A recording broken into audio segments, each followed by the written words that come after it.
পানীটোহে কমিছে, কিন্তু এতিয়া পৰিস্থিতিখিনি আৰু ভয়াৱহ। এতিয়া মানুহে বহুত কেয়াৰফুলি থাকিব লাগিব বেমাৰ আজাৰৰ পৰা, কাৰণ পলস পৰাৰ লগে লগে আপোনালোকে জানে বিভিন্ন ধৰণৰ কুঁৱৰ পানী কেনেকৈ আহি ক'ত সোমাইছেহি। গতিকে এই সময়খিনিত পৰিষ্কাৰ পৰিচ্ছন্নতা হৈ থকা খুব প্ৰয়োজনীয়। গতিকে সেইকাৰণে কওঁ যে ভয়াৱহ বুলি পেলাই।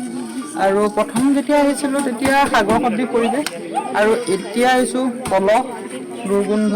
গতিকে এইখিনিৰ পৰা যাতে সোনকালে ভগৱানৰ ওচৰত প্ৰাৰ্থনা কৰিছোঁ, সোনকালে যাতে আমাৰ শিৱসাগৰবাসী ৰাইজে মোকাবিলা কৰি সেই আগৰ পৰিৱেশ ঘূৰাই আনিব পাৰে।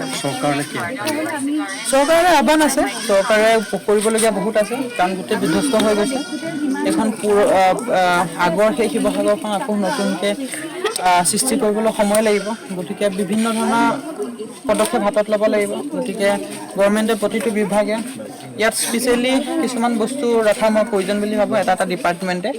আৰু তেনেকৈ কৰিলেহে অলপ সময় লাগিব, তেনেকৈ কৰিলে গৈ লৈ পেলাই মই ভাবোঁ আগৰ সেই শিৱসাগৰখন আকৌ দেখা পাম। কিন্তু মানুহৰ মাজত সদায় সেই চিনটো থাকি যাব যে কেতিয়াও নেদেখা পৰিৱেশ এটা আজি এনেকৈ দেখা পাইছে। আৰু সেইটো কাৰণে সকলোৱে মোকাবিলা কৰিছে এই ক্ষেত্ৰত। তেওঁলোকক মোৰ ফালৰ পৰা চেলুট, মানে ইমান এটা ভয়াৱহ পৰিস্থিতিত মোকাবিলা কৰিছে। বহুত দুখ লগা পৰিস্থিতি, আৰু মই যিহেতু নিজেও উজনি অসমৰ ছোৱালী, গতিকে খুব ভয়াৱহ আচলতে।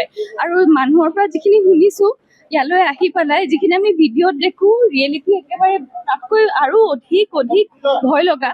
যেতিয়া মানুহে কয় যে আমি 10 মিনিটৰ ভিতৰত পানী দ্ৰুতগতিত সোমাই আহিছে আৰু আঁঠুতকৈ ওপৰত পানী, কি কৰিব মানে মানুহে?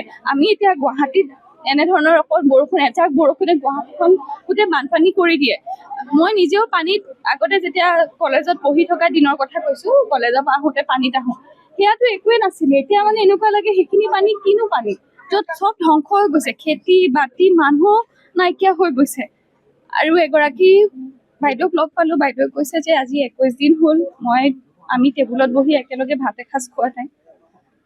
দুখ লগা, এনেকুৱা পৰিস্থিতি আহিব নালাগে। আৰু প্ৰথম আহোঁতে আমি প্ৰথম যে পৰিস্থিতি হৈছিলে তাই ঠিক 5-6 দিনৰ পিছতে আমি আহিছিলোঁ। হিমা আৰু মই আহিছিলোঁ, হিমা দাস, তেওঁৰ সহযোগ, আৰু তেওঁ যথেষ্ট একেলগে আমি আচলতে একেলগে কৰিছোঁ কামখিনি, আৰু তেওঁ যথেষ্ট সহায় কৰিছে। এতিয়া বৰ্তমান যিখিনি পৰিস্থিতি দেখিছোঁ, পানী শুকাইছে, তথাপিও এতিয়া মই ভাবোঁ এতিয়া তেওঁলোকক আচলতে বেছি দৰকাৰ, যিহেতু চাফা এতিয়াও হোৱা নাই, কৈছে চাফা কৰি আছোঁ যদিও হোৱা নাই, গোন্ধ পাইছে। সেইকাৰণে সেইবাবে আমি কিছুমান হাইজিন বস্তু, যেনেকৈ ধৰক phenyl, surf, bleaching powder, sanitary pads, ছোৱালীসকলৰ বাবে মস্কিটো নেটছ, এনেধৰণৰ বস্তুবোৰ লৈ আনিছোঁ। যিহেতু নিজে কৰিছোঁ, যি পাৰোঁ নিজৰ শক্তি অনুযায়ী, সামৰ্থ্য অনুযায়ী সেইখিনিয়ে কৰিছোঁ। পিছৰ বাৰলৈ চেষ্টা কৰিম, যাতে বাচন বৰ্তনো বহুত নাইকিয়া হৈছে।